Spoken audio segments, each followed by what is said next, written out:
Hi guys, and welcome to China Perspective. My name is 𝗵𝗵𝗶H𝘀𝘀 and you may know me as the German recruiter in Asia. Today we're looking at a major business trend that's shaping global markets and affecting all of us: Chinese companies expanding overseas.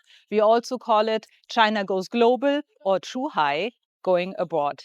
Some of these companies have created products that are in demand worldwide or simply offer a very valid alternative to the existing products on offer.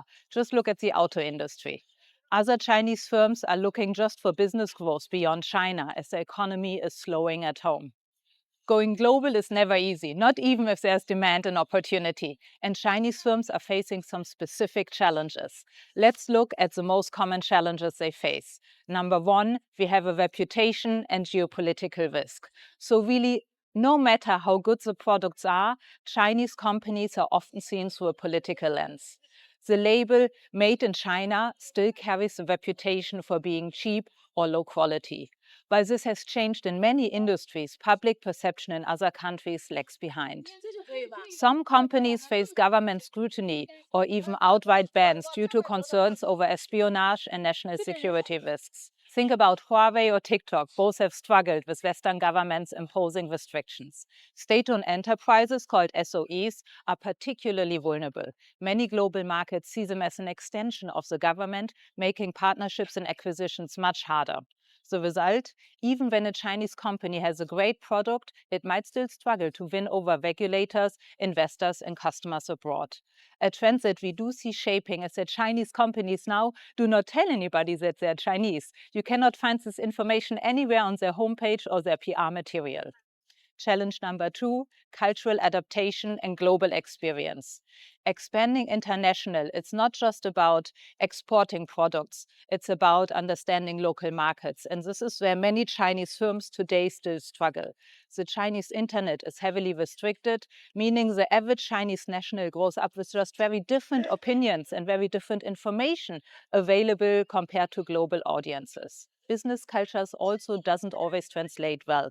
In China, companies heavily rely on personal relationships called guanxi and tend to trust fewer intermediaries. But in the West, transparency and contracts are key. Many business practices which are very common in China are not only less common, but also quite frowned upon in other countries. My client, for example, told me about a Chinese company using an agency to develop the local market abroad and then later try to avoid and cut out the middleman. So right now, this behavior is burning bridges. There are also language barriers. Many Chinese managers leading global expansion efforts do not speak fluent English, let alone the language of their target market, for example, in Europe or in South America. And while some of them are learning better English, learning the language of their target market is still rare. So there's a little bit of an irony in this, as there's a consensus at the moment that all Westerners working in China absolutely should speak Chinese. I made an entire video about this, which you can also find on this channel. Of course, with learning a language also comes understanding of locally accepted behavior. One real-world example for a different business practice is something my other client told me.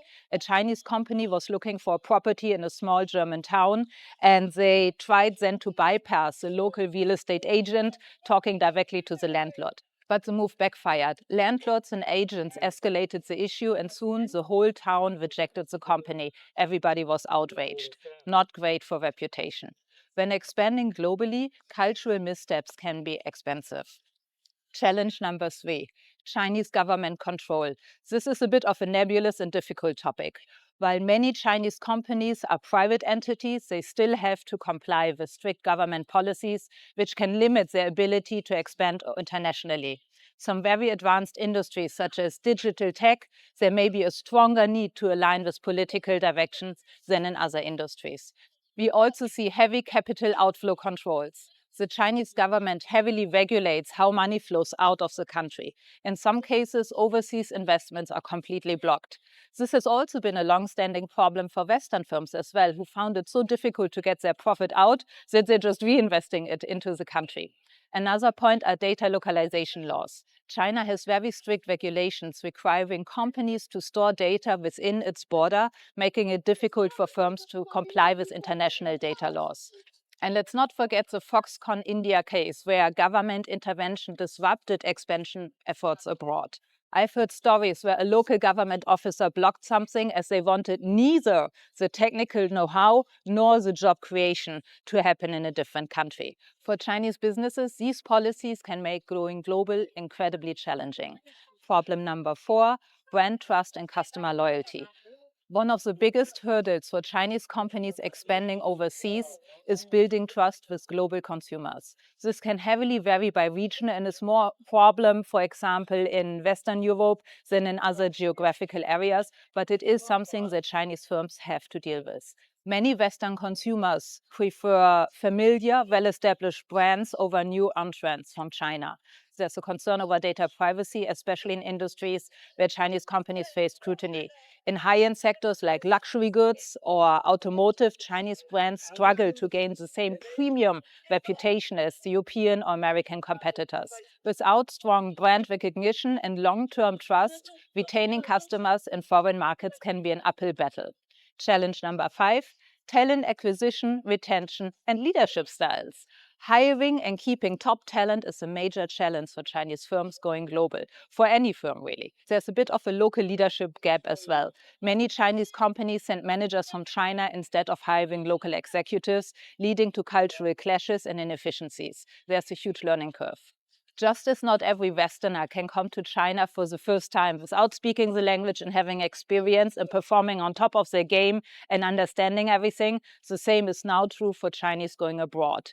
There are huge work culture differences. Chinese firms often have demanding environments with long working hours, which don't always align with other labor expectations. Chinese decision-making ways tend to be very different as well, with the big boss making most of the decisions without sharing reasons or being challenged. Employer brand perception is another one. Chinese companies may struggle to attract top talent in a competitive market due to concerns over career growth, cultural fit, or company reputation. Often they bring the working attitudes of private Chinese local companies with them, which compared to most markets are just very rough. People in general do not enjoy to work in such a culture if they are not used to it and tend to find work elsewhere if they can or ask for a high salary. So as we see, there are some challenges of going global with Chinese characteristics. But in my personal opinion, these are just growing pains. Companies are making their experiences and they're learning and they're being adaptive. While their finalized localization strategy will undoubtedly look different than what they had planned for originally, I think many of these companies are going to succeed. We also have to remember that many of them simply don't have any other options than succeeding, and that their business at home is also under pressure and failure is not an option. Let me know your views on Chinese firms going global and what you have seen or experienced. If you liked this video, then subscribe and follow for more. Bye guys!